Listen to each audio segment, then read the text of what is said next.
He's so veiny. He's so veiny. Aloha, everybody. Raka. Jeremy Vaeni here, and I am doing a very special He's So Vainy. That's right. One of you watchers, listeners, oh yeah, you wrote me some actually really good questions and concerns. So I want to address them. Um, and it's kind of a long post. So I'm going to put it up on the screen. I'm going to read from it. Usually I read the whole thing first and then go back over it and answer questions. But I think this time I'm just going to do it along the way because it's too long, so it won't matter. You'll have forgotten everything by the time I finish reading it the first time.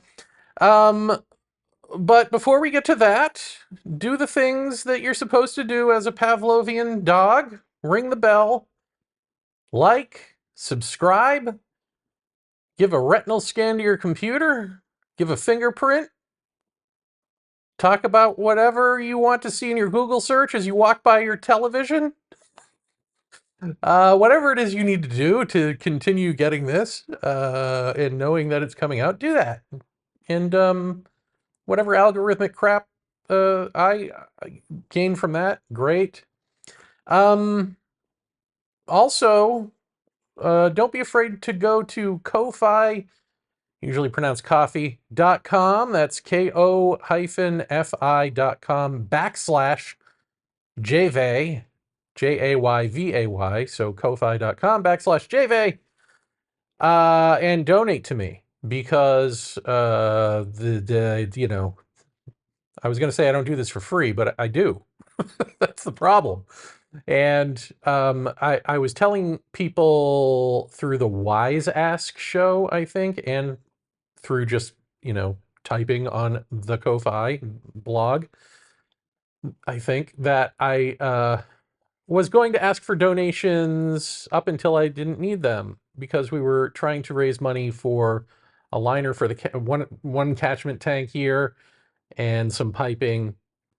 I can't remember if there was something else, but it was like things that were like a little beyond our budget and we needed to get them done, and so please help. And then once we've got that all figured out, I won't ask for donations if I don't need them.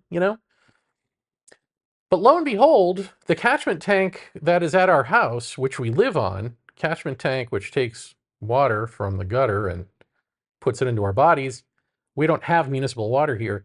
I thought it was just a little bit rusty, but it was actually not only like brittle break apart rusty, but also bulging and ready to go. So we actually had to have that replaced like immediately. So I don't expect to raise $11,000, which is like what we had to pay for that to happen.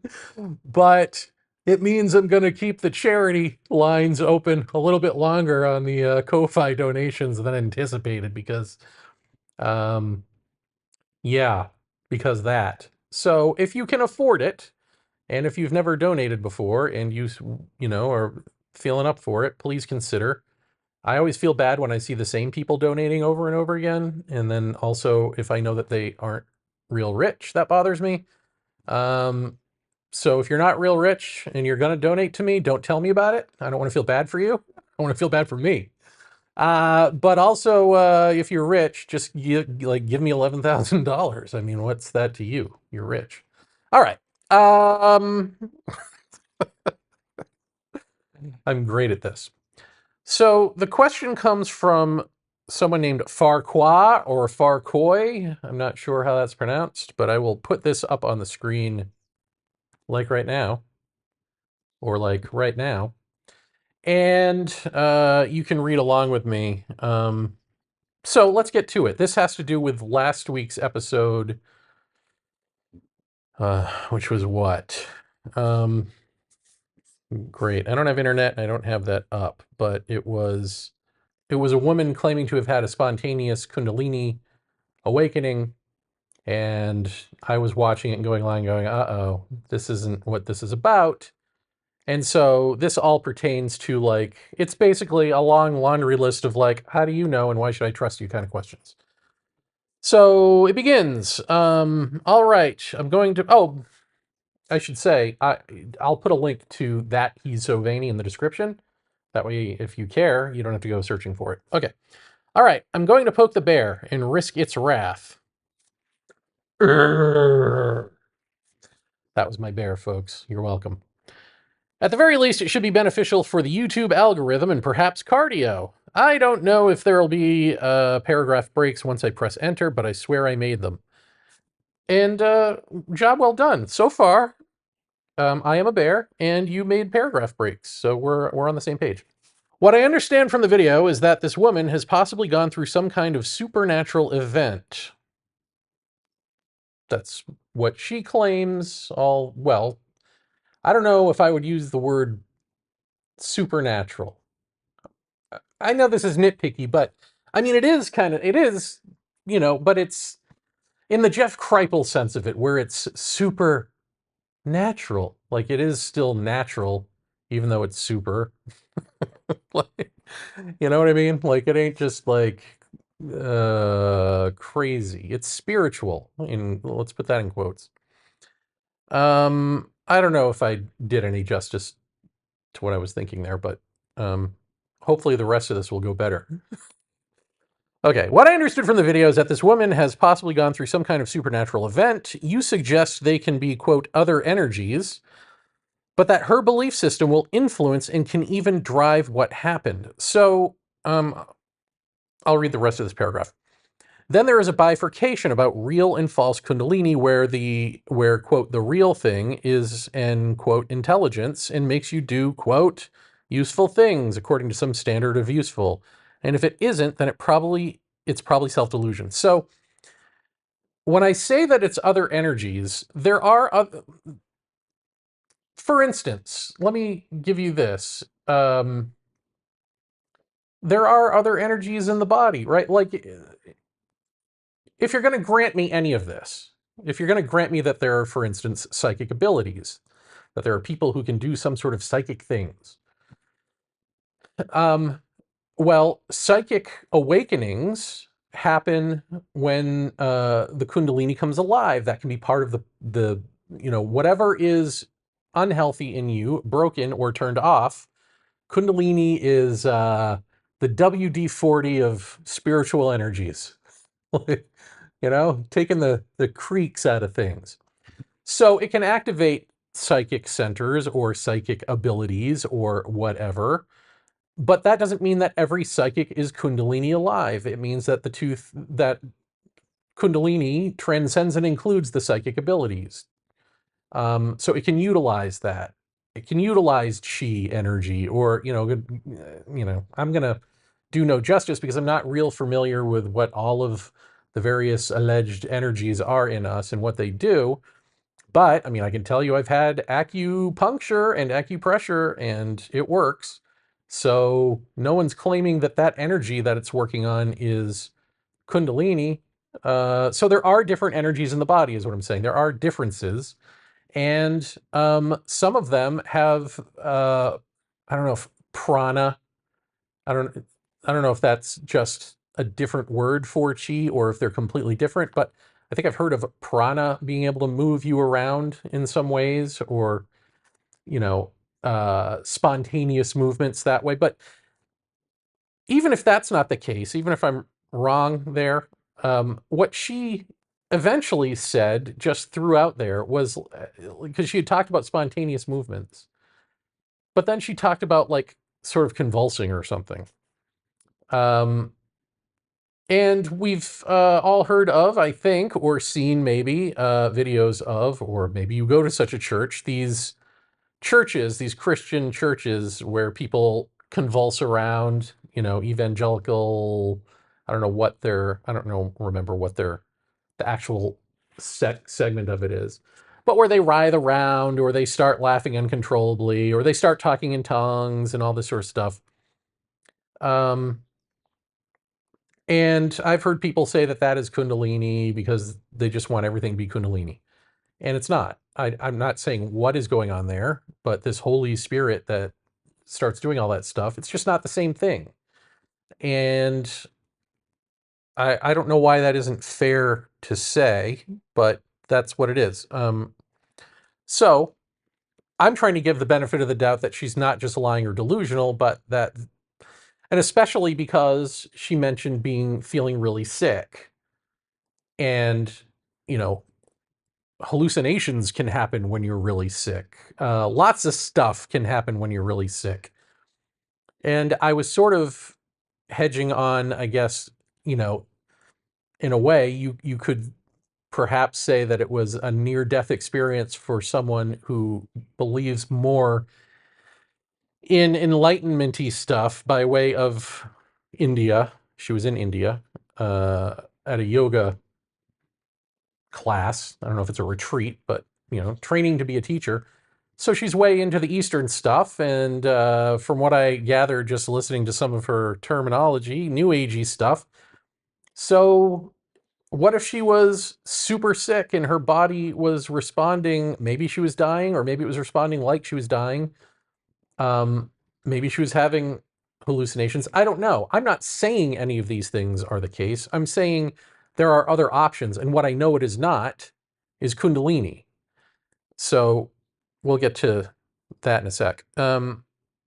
And so then you say, what I understand from the video is that this woman has possibly gone through some kind of supernatural event, and you suggest that it could be other energies that are moving her around, but that and making her talk weird and whatever. But that her belief system will influence and can even drive what happened. So, yes, I'm saying I don't know which it is. Is it one? Is it the other? Or is it both at the same time? I don't know. I'm just trying to put out there other possibilities. I hope that if I didn't make that clear then, I hope that's clear now. I'm not saying what she's gone through. And I'm not saying that it's both.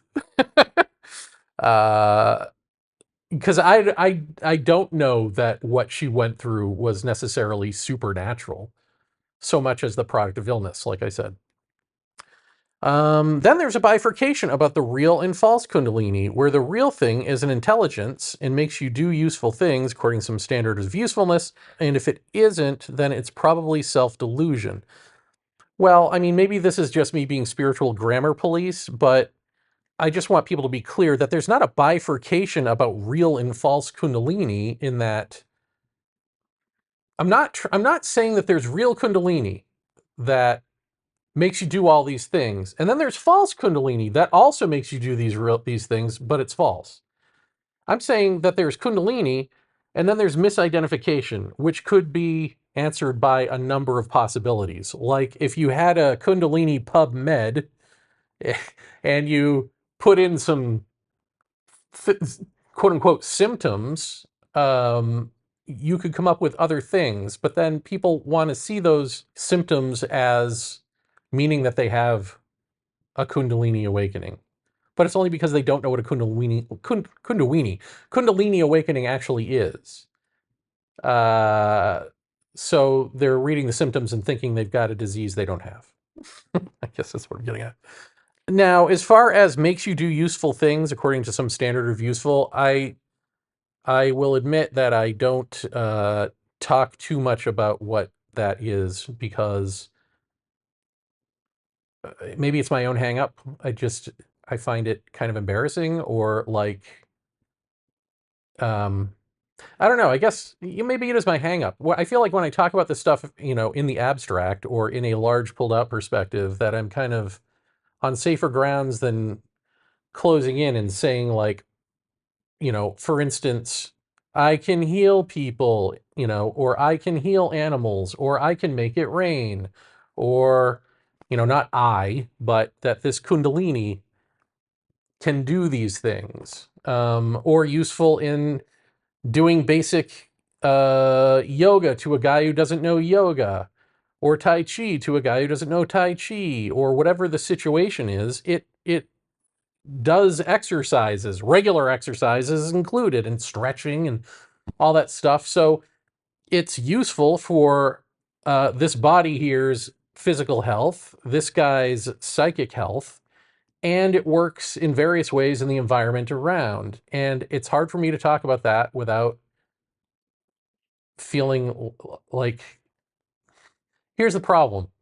I've seen a bunch of videos in my day and heard a bunch of speakers in my day who claim to have outlandish supernatural either abilities or events, alien abductions, whatever it is, paranormal stuff. And enough of them are smart enough, or self-aware enough, maybe I should say, to preface it by saying, I'm not special in any of this. It's happening to me, or by the grace of God, or I don't know, that sort of like faux humble language, but you know that what they're saying is BS. And for me to preface any of this would be to use that same language, and then I feel BSy. And what you're going to get to here in a bit is like, well, how do you know you're not just BS like they are? And you're just not like kind of smart enough to, have worked around that by doing this, what I just did. We'll come to that. But I'm just saying, it's hard for me to talk about specific stuff for that reason, and also because I don't consider myself in anything a healer, a maker of rain, or whatever. And also, I don't want to fall into the trap of, well, prove it, because I don't care. Like, that's irrelevant to me. You talked to me 20 years ago about this, I probably would have been like, yeah, I'll do a scientific, I'll be a lab rat. Come on over, I'll show you. Or what? And now it's like, nah, I don't care. And also, I don't want people showing up being like, help me. And it's like, I gotta live my life, man. I'll help where I can, but come on. Daddy's got to eat. So there are a number of reasons for me to keep that vague, although I'm unvaguing it now a little bit. And I also said in that video that, the reality of Kundalini is you can't teach any of this to anyone because it involves, or it stems from, the death of self. And therefore, you're not going to go on speaking tours forever. You're not going to write a whole bunch of books, but I am writing one. So I will talk about this stuff in the book. I feel more comfortable, obviously, writing it and putting it out there than having to engage with it personally. But again, these are my hangups. Okay.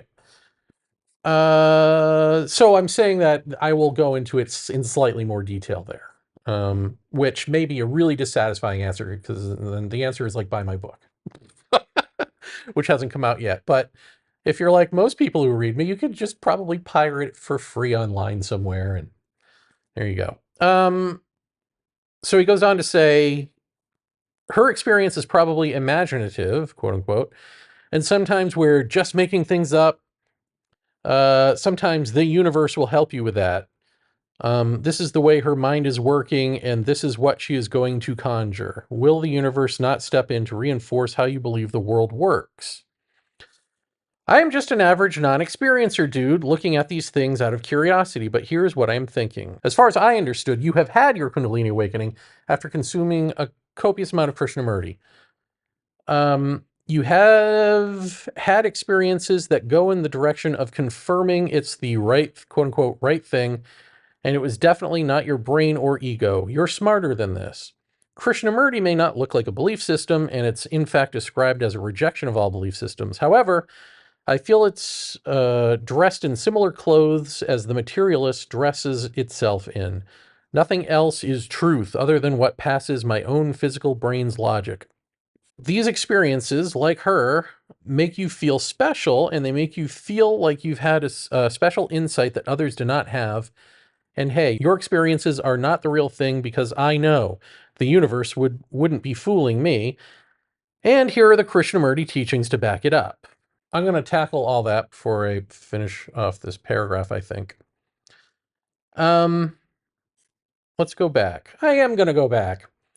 I am just an average non-experiencer dude looking at these things. Well, okay, first you say, you're basically saying, calling me out and saying, isn't it possible that you're projecting, you're doing what you claim she's doing, which is like, you feel special. But actually, even though Krishnamurti claims truth is a pathless land, that claim itself and all that other stuff is a path. I mean, really, that's what it boils down to. Did I get duped in some way? And there's going to be two answers to this. And the first answer is on my behalf. Well, as far as the universe stepping in to reinforce how the world works, talked about this in terms of the paranormal and the so-called alien abduction ad infinitum, which is that there seems to, and it seems to work the same way with all along the spectrum of so-called supernatural stuff, which is like, however you perceive it to be, whatever this intelligence is interacting with you, is kind of how it's going to present itself. There becomes this feedback loop. And we've seen instances such as the Dorothy Izot case, which we've talked about. See, I don't remember what I've talked about on this show and other shows, so maybe when I say I've talked about it, maybe not on this show, but there's this woman, Dorothy Izot, who claims that when, she was having these really positive sort of interdimensional encounters, and she would take these wacky photos. They would show up for her. She seemed to have this positive relationship, and then she told a priest about it, her priest, and the priest was like, "Oh, that's demons." And then she was like, "Oh my God, it's demons. Yeah, they're tricking you." And then, so once she got that in her head, she got a little paranoid, and suddenly the experience changed to like paranormal stuff, flitting shadows in the corner of the room, all this negative demonic stuff started manifesting. The second she started thinking it was demons, and she had the insight to realize, well, wait a minute, this was just fine before I thought it was demons. So you know what? I'm going to go back to thinking it's not demons. She went back to not thinking it was demons. It became like, Space Brothers again or whatever. Not exactly, but it became positive for her again. So there is this thing of, there's something that needs us to perceive it to be here. It spills itself into the room through our perception, at least partially. And however it gets filtered through our expectations is in some way how it's going to show up. And, she is but an example. That's a strong one. But, I talk about this with the late, great Jeff Ritzmann on Paratopia all the time. So there is something about that. And I don't, I'm going to go into this in the book. So I don't know how much of this I want to just, it's a lot, but and I went into it in I'm to Tell You This, I'm to Tell You Is fiction, and somewhat in Aliens, The First and Final Disclosure. But the idea that the universe is, in some sense, a thought construct, that everything is consciousness, everything is one consciousness being. What is it being? Being all things. And so the universe, when Krishnamurti says the universe, you are the universe, and the universe is you, he talked about that psychologically, but I would argue that that's because that's all we could handle at that point. But I talk about it also that way, but also in terms of, like, physically, that's also true. Like, everything about that is true. I am the universe is me. You're the universe is you. And so the universe takes people, or allows people, to transcend the universe through peak experiences, let's call them, to bring back novelty. That is actually the way the universe grows. But wants you to come back, in other words. Like, doesn't want you to just stay the transcendent person, the so-called enlightened person, wants you to come back into the universe, into time, because giving you up is fractally the same as you giving yourself up, or the death of self, right? Like, it doesn't want that annihilation of you. in the same way that you don't want the annihilation of you for truth to be the case. It wants truth to be the case in the same way that you want truth to be the case. You want it to be an experience that you add on to yourself and evolve with, or as a result of. So the universe will do anything to keep you here. And I'll tell you that for me, this happened in the East Village. It sort of started in the East Village, and thankfully I was not rich enough to go this way. But essentially, all right, let's start here. When you completely die while the body remains alive and you come back, 2.0 person, the universe wants to keep you here. And what that means is, because you're now not in a pattern of human behavior, you're not trapped in the stream of human consciousness, it wants you back there. So it tries to put an archetypal pattern down upon you. And for me, that was like Eastern Asian, whatever I thought that meant. So it tried real hard. It tried real hard through really an attraction to it, to dressing in a certain way with kimonos and stuff that I couldn't afford because they were silk and they were like $1,000,000,000 and I didn't have that.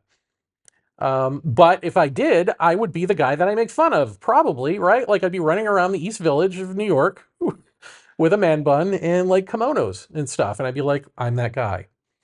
And it also did it through the, God, what is that cult? Right,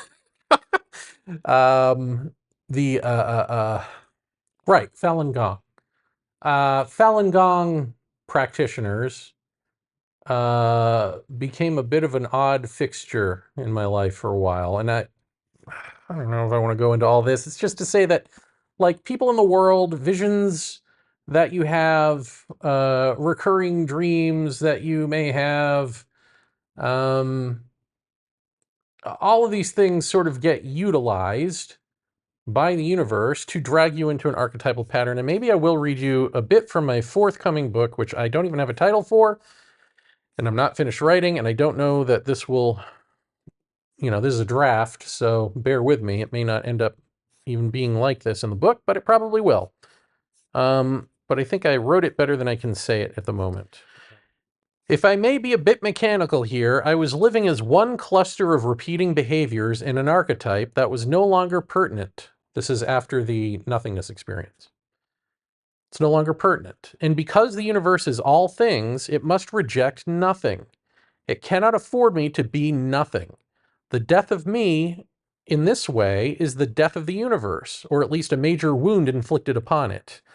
Thus, it needs me to be something, to be someone, to adopt a new behavior cluster of a different archetype.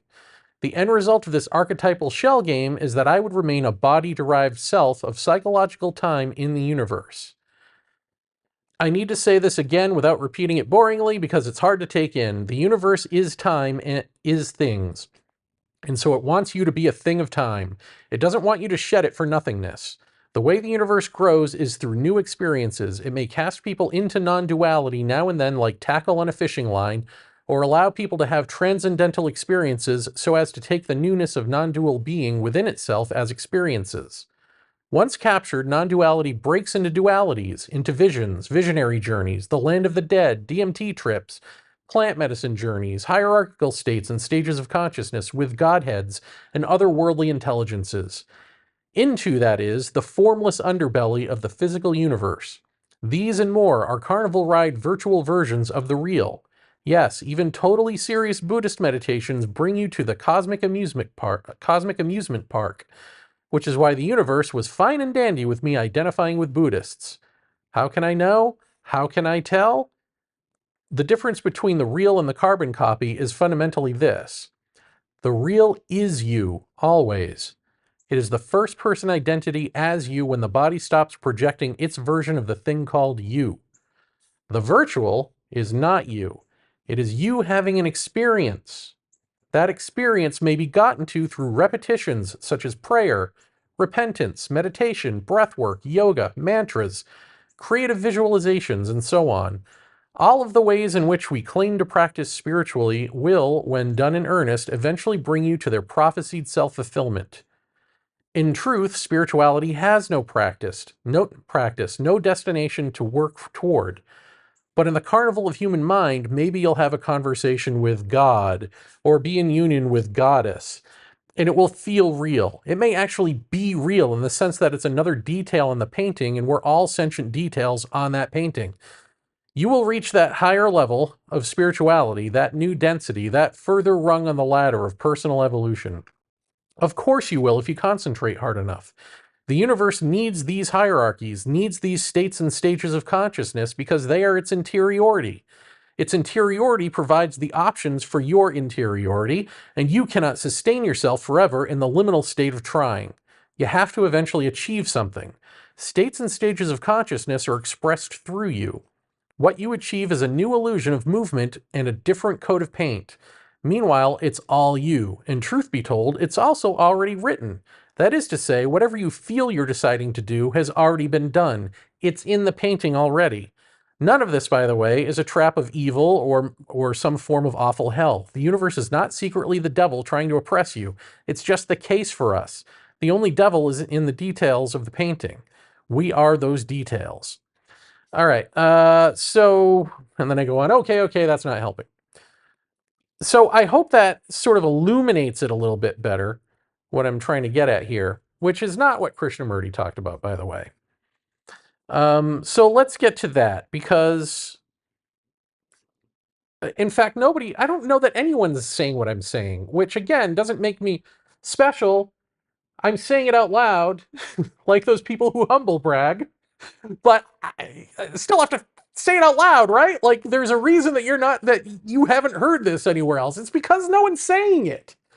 Probably because if anyone nowadays has an experience like this, they probably are wrapped up in it and keeping to themselves. And like, I don't know what the ratio of death of self people, like authentic people who've had that moment and become this, where Kundalini is ever present, all that.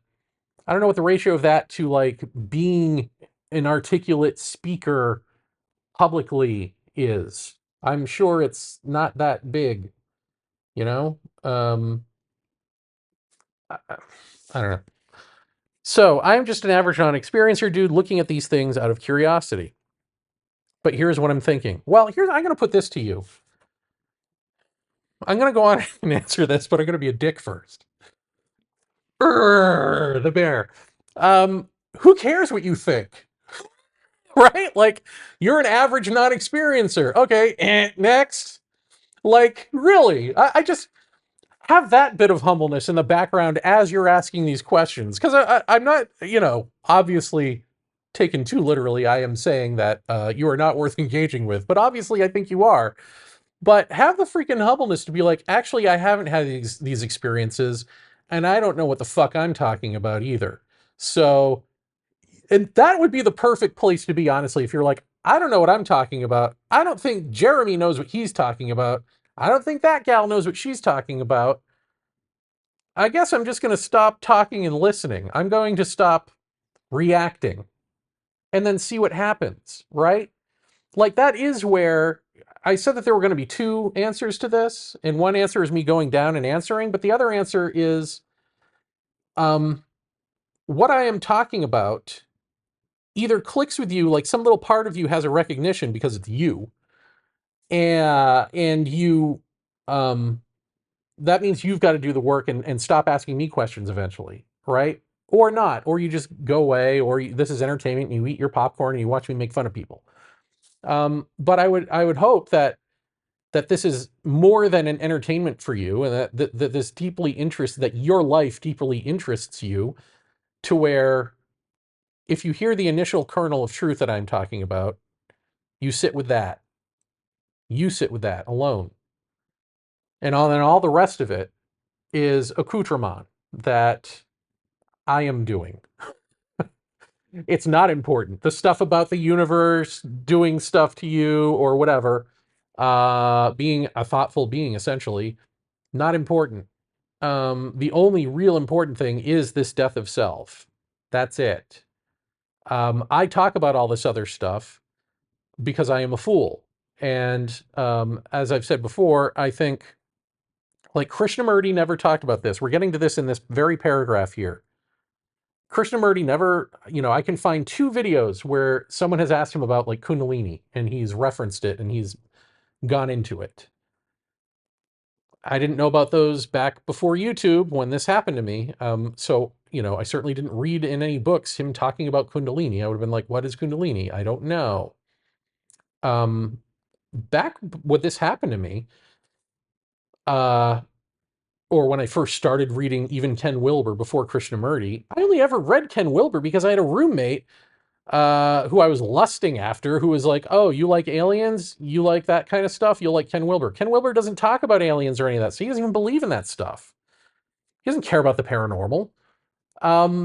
So, he talks about consciousness and mapping out through the world's religions and various truth claims, stripping away the politics and the relative stuff of the times in which these insights came to their essence, and mapping out where they belong, which quadrant they belong in on his map, and how you can do X to achieve Y. It's mapping out consciousness. And I found that interesting when I read it. And then he led me to Krishnamurti by saying he'd cut his teeth on Krishnamurti. So I didn't have any, like, I laughed at the notion of chakras. I had heard of them and knew what they were through New Age people. And reincarnation was like, no, silly. I'd never heard of Kundalini. And so what a revelation when these things come alive in you. You're like, oh, wow, I'm a dick. My bad. But it also gives you a perspective on who's lying and not. And there's no way for me to impart that on you. Like, there is no proof, in other words, that what I'm saying isn't a projection, that I'm not bullshitting too, that I'm not lying to myself or lying to you. This is not in the realm of proof. And, you can trust me or not. I mean, it's just a weird thing to say because obviously I'm talking, I'm speaking these things. And so there's some, obviously some part of me is like, of course you can trust me, I'm me. But I also know that, like, don't become lazy about it, I guess, which you're not. Obviously you're questioning. But don't just start believing in someone. Don't start believing in me. Don't like rely on, like, I have given you facts and therefore that's how the world is. And so I can go on. But it's also just as lazy to say, oh, he said all this stuff and it's got to be crap because it's got to be, and go on that way. It's like, why not sit with you? Because if it's truly you, if it's truly all within everyone, it all is everyone, you have the ability to directly figure you out, to unravel you. So if you care at all about that, get to it. I'll say more in a second. So I'm just an average non-experiencer dude looking at these things out of curiosity. But here's what I'm thinking. As far as I understood, you have had your Kundalini awakening after consuming a copious amount of Krishnamurti. I would say that's not fair. Like, because I can already see, I don't even have to read the rest of this to know where you're going.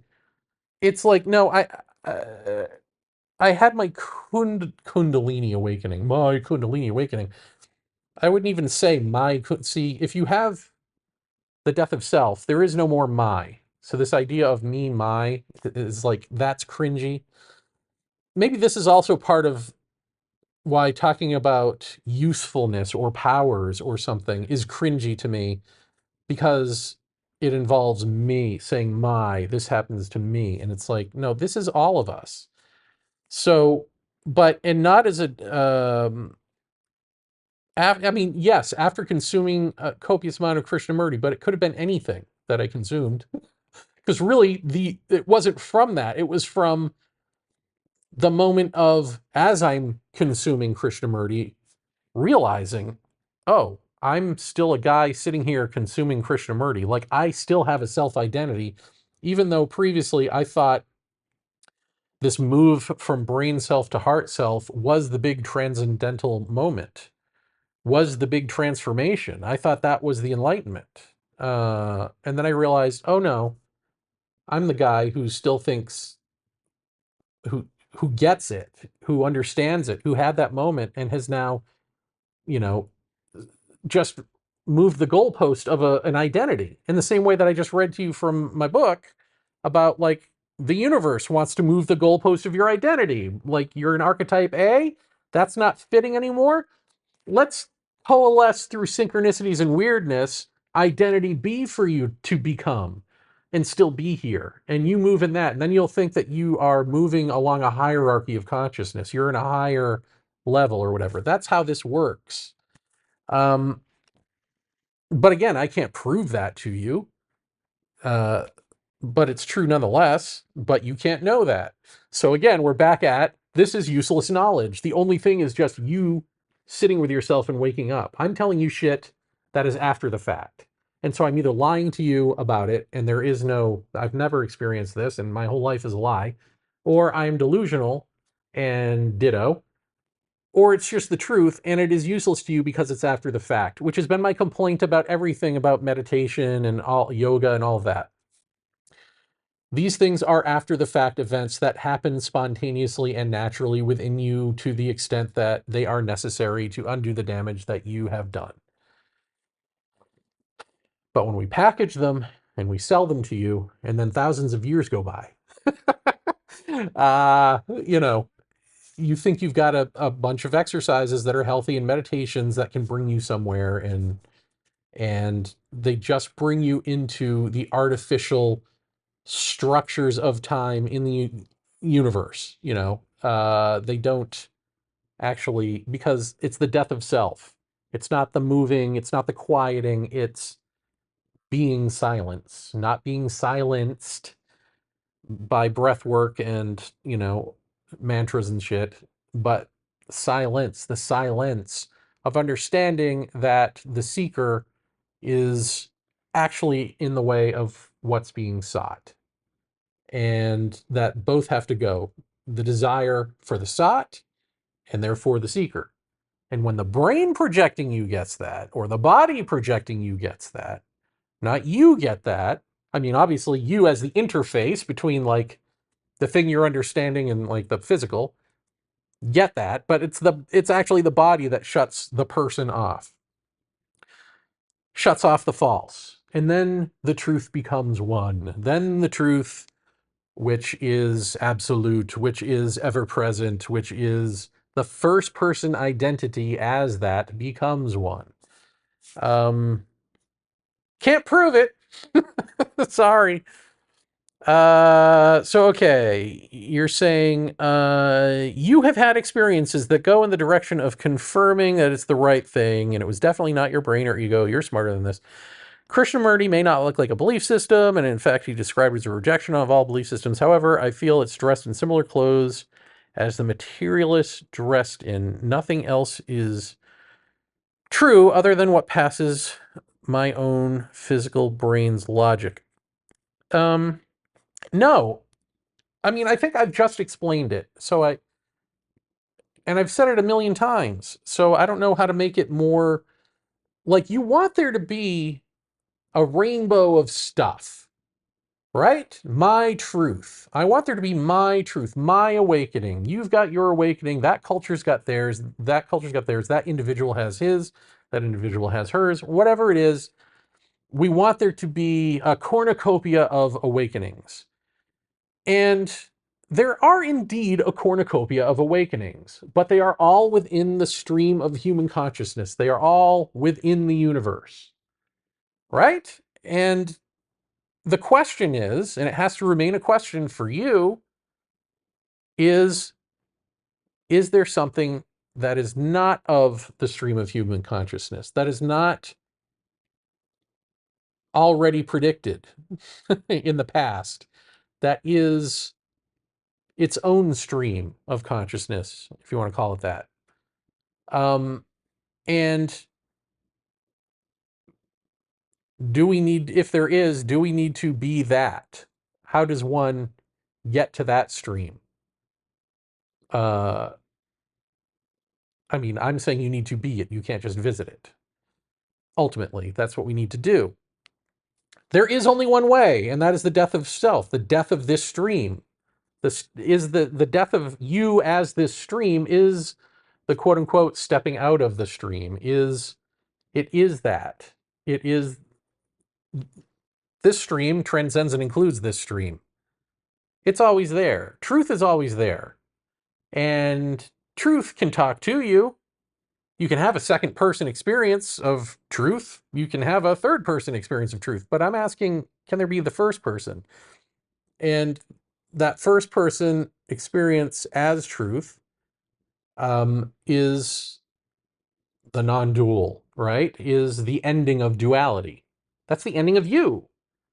So no, there is no remaining duality, remaining you, and then also being non-duality. Like, I don't know what more I can say about that. That's not a belief system. And in fact, you could argue that like Krishnamurti just blatantly said the thing and didn't go beyond saying the thing for however many years he was talking. That's more honest, or not more honest, but more pure than how I speak about it. Because like I said, I will talk about Kundalini and all this other stuff. He would not. I do go further than that. And I've said this before, I think on this show too. Part of the reason that I do that is that we already know all of these terms, or we think we do. We've heard them all before. And therefore we think we know what they are. And therefore we've already like jumped to this sense of like, I can do a weekend retreat somewhere and become a master of it. XYZ, you know, yoga, Kundalini, shamanism, whatever it is. We treat all this crap, like it's just trite. And and it's all ego gratification. It's all I'm a master of it. It's all I'm special. It's not even I'm special anymore. It's I'm a master of it. Like, it's beyond I'm special. We've moved past that phase. I'm special was like the 90s. Now we're into I am master. I am the cult of one. And I'm not saying that this woman was doing that, but I'm saying, although I guess she was teaching yoga, becoming a yoga teacher. But I hope you see the point of this. Okay. So these experiences, like her, make you feel special, and they make you feel like you have a special insight that others do not have. And hey, your experiences, her, meaning her, aren't the real thing because I know the universe wouldn't be fooling me, and blah, blah, blah. And I've got Krishnamurti's teachings to back me up. No, see, this is where you're wrong. Krishnamurti isn't a teacher. He doesn't have teachings. He used to say that all the time and nobody believed him. But this is, how can we hone in on how he's not teaching even though he's saying these things? Because it still, at the end of the day, has to come from within you.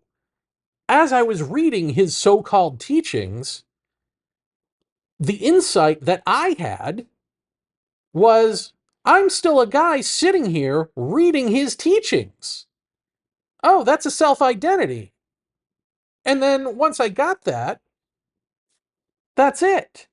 I've tilted the machine. Right? So the teachings aren't teachings. The teachings are just him saying the same thing over and over again, gussied up in different words. And if you keep reading them long enough, you might eventually realize, oh shit, I'm someone who just keeps reading these damn words. So I've been where this woman has been. I've been where you are. I've been, you know what I mean? Like, there's no proof I can give that I've been there and I'm not there now. Outside of, you know, if you think that everything I'm saying is on par with what this woman went through, I can't help you. Right? Like, that's it. Then why listen to anyone? And maybe you shouldn't. Maybe just sit with it yourself. But the idea that these experiences make me feel special, no, this is the whole point. And if I know I've written about this, like the unfortunate fact of the shared language, right? So in urgency, I was like, you know, New Agers and religious people have stolen these terms, and I'm going to steal them back. there are shared terms that bullshit artists share with people who are not bullshit artists. That doesn't mean everyone's a con. That doesn't mean everyone. You know what I mean? Like, and you can say that not just about spirituality, you can say that about anything. I mean, you can watch, I mean, any advertisement you see for stuff. There are people advertising things who are con artists. And in the very same industry, there are people advertising and they want to do the job for you. They want to do good work. So are you going to say everyone's a con artist because their language is the same?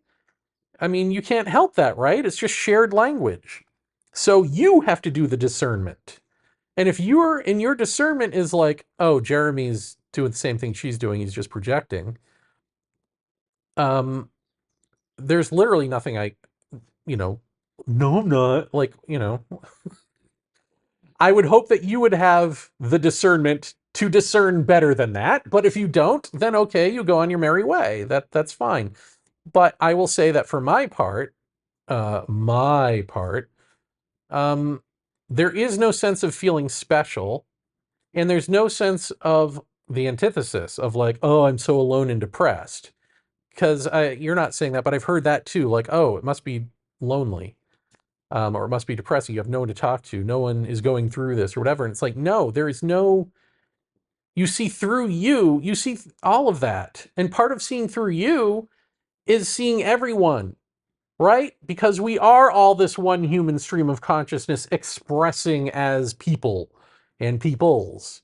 And so, you know, once you get to authentically, not logically, but authentically understanding to where it hits you fully and changes you, that your sorrow is the sorrow of the world, that your depression is the depression of, like, everyone feels it. I mean, and if you live in a big city, if you live in New York and you take a subway somewhere or a bus or a train, and you look around and you see everyone involved in their own little world and they're all have their own feelings and they all maybe feel alone, or and they're not. You're all in the car together, right? You're all traveling to the same locations together.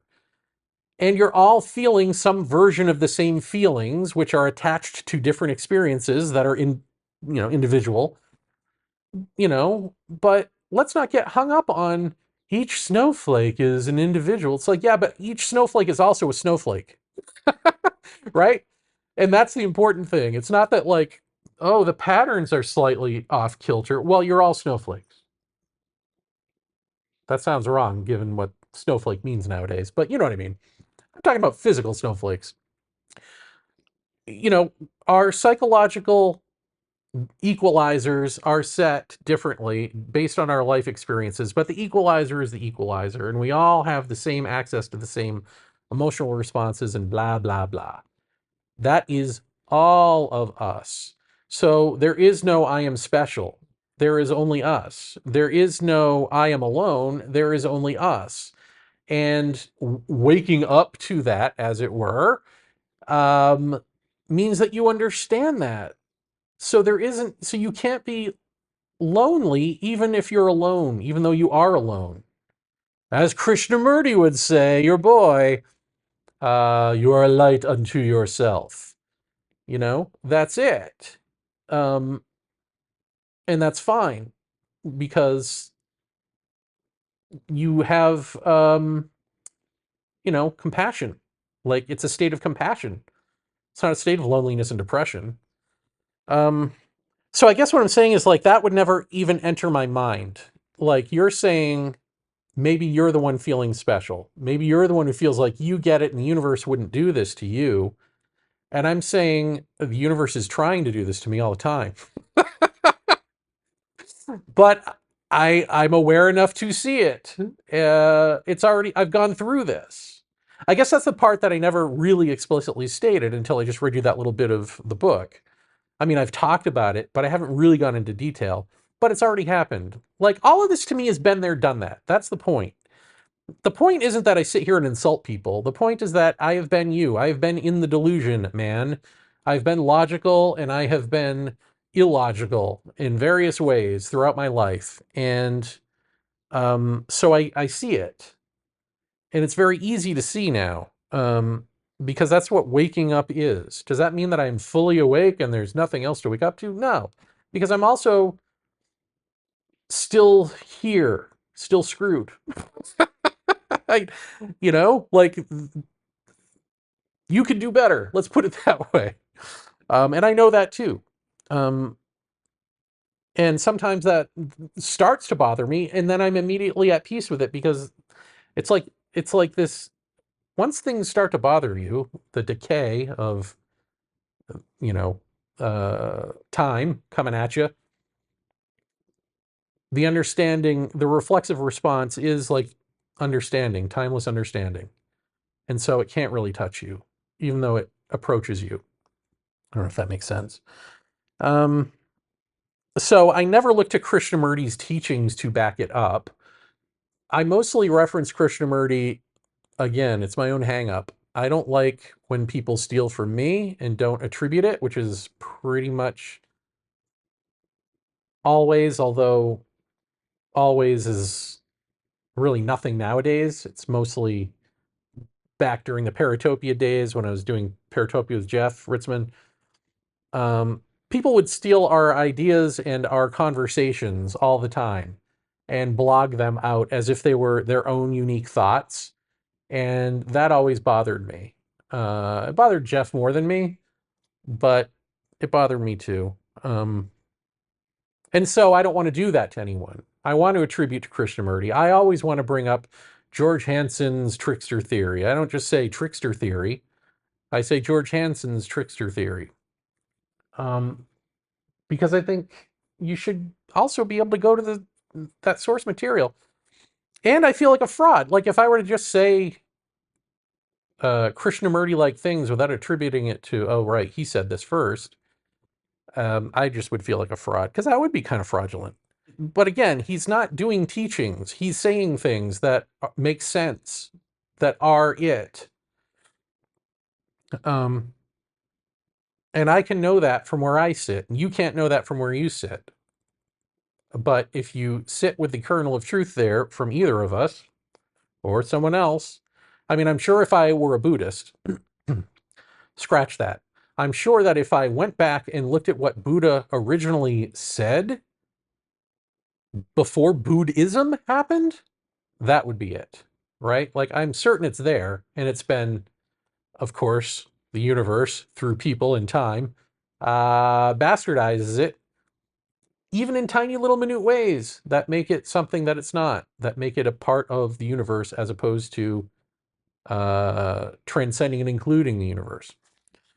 At 2121, here's what you say about her. I feel like perhaps something like that is going on, where she's sick and she's predisposed to believe these things, and the universe is stepping in and go, yeah, you're okay. These are the real, and now you're you, now a higher version of yourself at the end of this. Yeah. Also about other people's kundalini not being real because the automatic gestures look like involuntary subconscious movements. That's obviously fair, but I think there is a fallacy lurking in the background. If I'm not mistaken, it is understood that the kundalini is an intelligent force, and we don't understand its reasons and logic, except sometimes we do know its logic, and that might be when it conveniently reassures us that we have the real thing. I'm not possessed, you're possessed. It may just be that all of this is self-conjured nonsense by and for the human brain, that we can only figure out what's going on, things once we're truly freed from the human body. After all, if you went out into the universe, how can we truly trust that once you're back, if you ever went, that you are remembering the real thing and understanding what happened with your human brain, the same brain that's fooling us all the time? We probably don't have an off switch where we can turn off the bias, culture, and brain self-preservation. May very well be that's all we are. All right, how do I take this? So you're saying it's okay. Other people's kundalini, I'm saying it's not real. The automatic gestures look like involuntary subconscious movements. That's obviously fair. But there's a fallacy, which is it is understood that kundalini is an intelligent force, and we don't understand its reason or logic, except sometimes we know its logic. And that might be when it conveniently reassures us that we have the real thing. I'm not possessed, you're possessed. No, I mean, I understand how all of this, what you're rationalizing and you're making a kind of sense out of it, but it doesn't work this way. So, okay. First of all, I wouldn't say that it's reasons and logic that we don't understand that. I would say that I don't understand a lot of that. I don't know that that's true of everyone. I think there are people, because we see it with yoga, right? There are people who have mapped out certain of its expressions, whirling dervish twirls. I'll tell you that I've experienced whirling dervish twirls. I've experienced yoga. I've experienced visionary stuff. There are certain things that I've experienced that aren't of my culture and aren't of my even giving a shit. Or I don't care about them. I don't even care to learn them today. So someone else who, like this woman, actually, I bet she can tell you if I were to activate Kundalini and start doing various yoga poses, I'm certain that at least some of them she will recognize and she will be able to tell me what the healthful benefits are for. Because this is the problem. If you notice what the healthful benefits are specifically, and then you write them down, and then you start saying, here, do these exercises, they're healthy. Obviously, you can do that. There are people who do that every day, who do yoga all the time, and they're healthier, and that's great. But I'm not concerned with that. This is only, the concern is the death of self leading to truth, through which these yoga poses and stuff flow and happen to the extent that they need to, in the sequence that they need to, for you, which may differ day to day, hour to hour, because we're not the same. I'm sitting in a weird body posture for like an hour here, or whatever it is, and I may need to do a different yoga than when I just wake up in the morning. But if you just learn yoga moves and certain sequences and just repeat them over and over again, you can actually end up hurting yourself after a while, right? So, but that doesn't mean that they don't know what those gestures are. Obviously, I mean, India exists, and those folks back in the day were not effing around. They treated this the way science would, I think, and figured a lot of stuff out. It's just that, well, what is it just? What am I saying here? Well, I'm saying that they do understand it to that extent, some of this stuff. And, various cultures do various things with it. But again, it's after the fact, and I don't care about after the fact stuff. That to me has a shadow side, which is the trappings of it, the trap of it. Like, we need to be this. We don't need to be people doing dead versions of this. We need to be alive with it. That's because we can be. So, like, that's what human nature, to my mind, is. Not this broken thing that we have to see through. We have to get to the other side, like a chicken crossing the road. Maybe this is another problem, is that you're saying, except sometimes we do know its logic, and that might be when it conveniently reassures us that we have the real thing. I'm not possessed, you're possessed. So again, I'm going to give you this is in my next book on Kundalini, which is, let's get rid of the word Kundalini. Let's say what it is. It is the will of silence.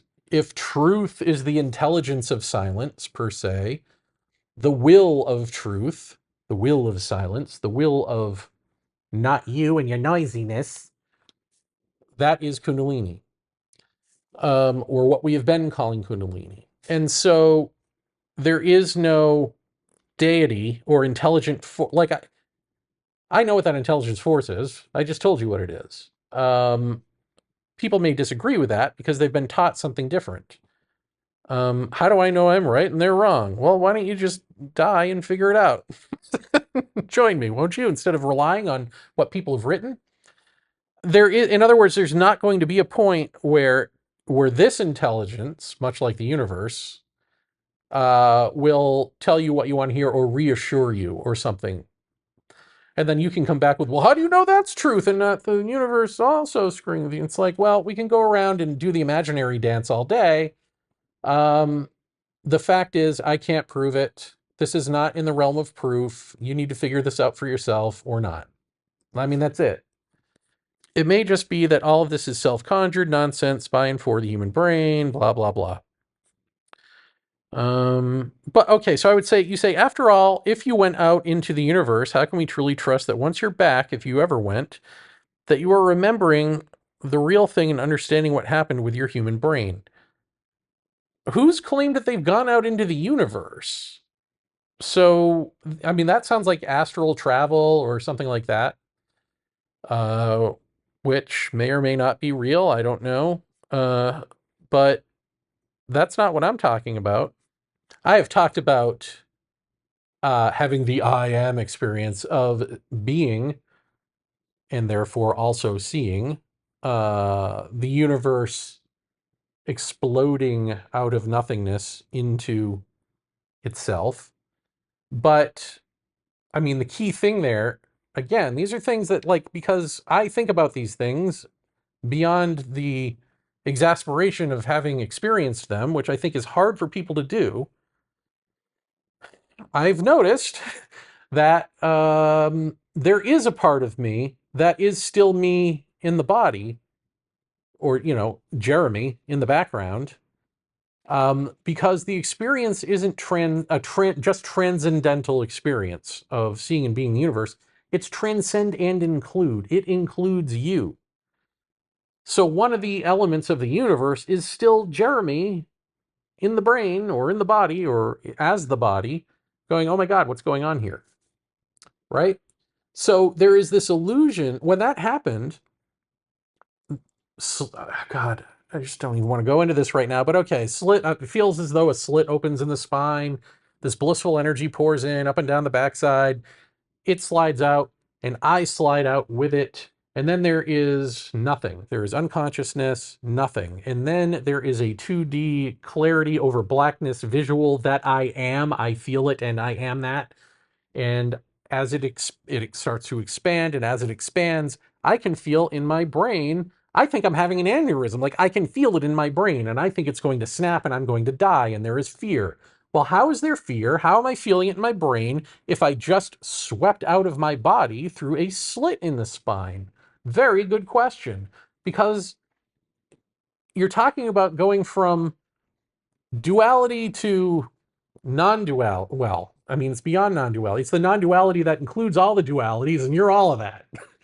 So there's got to be this sort of illusion of movement out of time into timelessness. But it is sort of an illusion, because once you're there, you're still... Timelessness transcends and includes time. Non-duality transcends and includes all dualities. And so once you are in that non-dual mode, you recognize, oh, I still am me in my brain feeling this. You know what I mean? Like, there is a thing there that's hard to latch onto. I don't know if that's a paradox or what that is, but it's this it's time and timelessness playing out in the same moment, through a specific person, in this case me.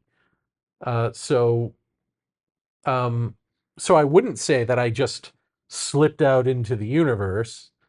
I would say that if I didn't look at it closely enough, if I just went with the sort of cover story, of like I slipped out of my body and then experienced becoming the universe. But that isn't what happened, right? Like, there's still a little me in there going, oh God, I'm dying. And then this ball of clarity, or this circle of clarity, snaps, and the universe. So I didn't have an aneurysm. I was wrong. And then that experience unfolded, which I've already talked about. Again, my favorite saying is 8 million times. So, but that's not in my brain. I guess that's the thing. Like, you're asking, like, how do you know it's not all in your head? And I don't care about the question, honest to God. It's such a, like, I get why you're asking that, because you can't know the answer. And the only answer is, look at yourself, look at who you are, look at why you do the things you do as you do them, why you feel the way you feel as you feel them, if that's even possible for you to be that self-aware in the moment of, like, feeling angry or feeling afraid. Why am I feeling this in this situation? Why am I this way right now? Peel yourself back and back and back. Why, like, how did I learn this behavior? Who taught me this? Why did they teach me this? What did they learn? Peel it away, strip away the self as best you can. Just do the fucking work, man. I mean, that's all it is. And then we can have a conversation. And then you can see whether I'm telling the truth or not. But again, this all goes back to, well, I've never had any of these types of experiences. I know. And I also know that she hasn't, right? The woman that we're talking about from the other video. But you can't trust that. At the end of the day, it does come down to a leap of faith. And as an entertainment value, maybe, okay, fine. You take the leap of faith in me as someone who's telling the truth.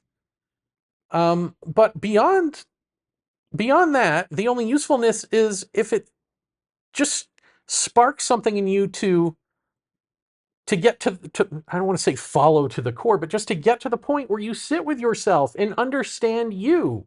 That is understanding all of this. Once you unravel you, truth becomes you. And then there's not going to be any question of, well, maybe your brain is doing this, like some horror movie version.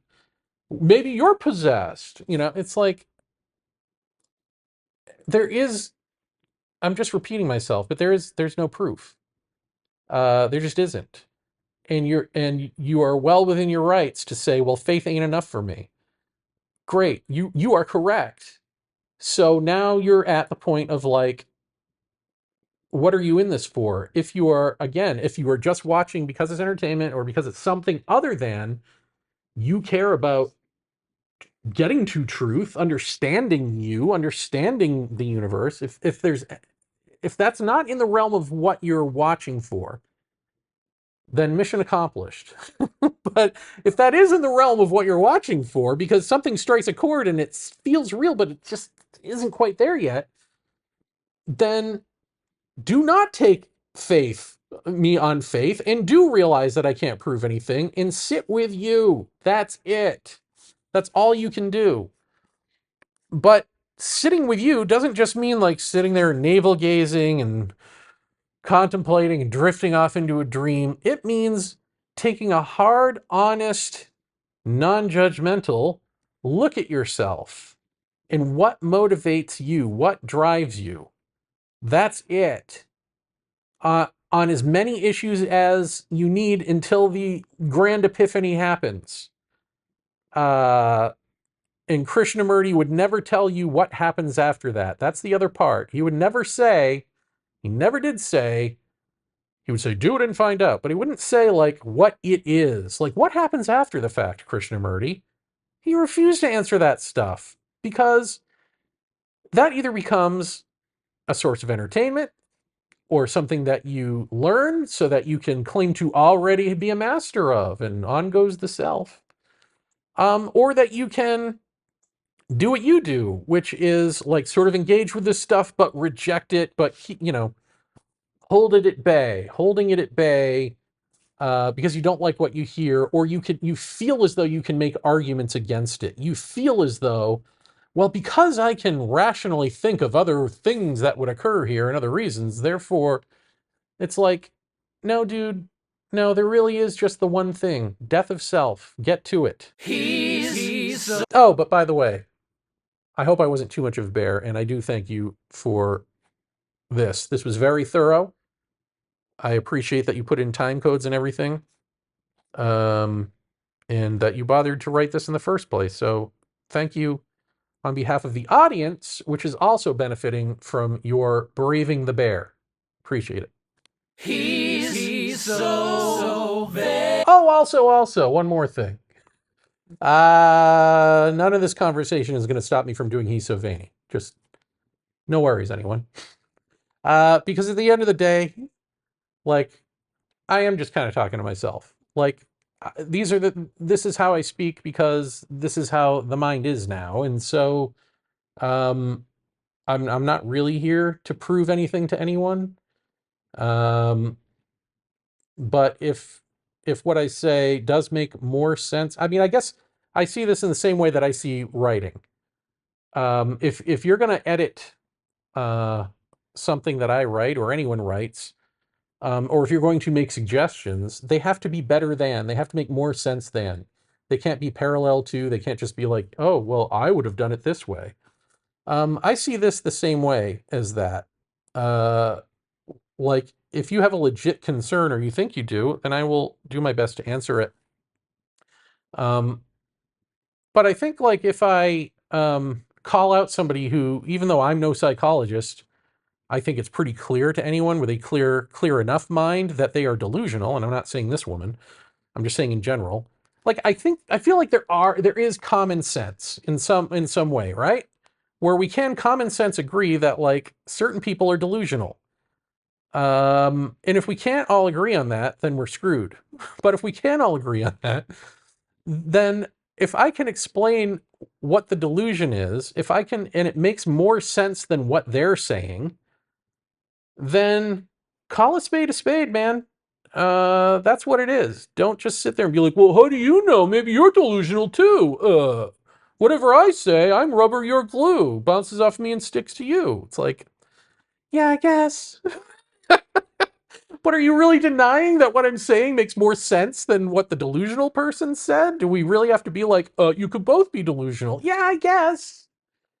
For those who are pretty sure that they have common sense about such things, maybe my doing this show in some way is helpful in navigating what people are saying and potentially why. Of course, I'm not in their heads and I can't know exactly why, but potentially here are some other options of why they're saying this, believing this, and all of that. And then there is no, therefore, come believe me, come believe my thing, join my cult of one. It's just simply like, okay, now go sit with you. Go, shoo. Go do your thing. Or stop doing your thing. Stop doing anything. Just stop. He's so vain.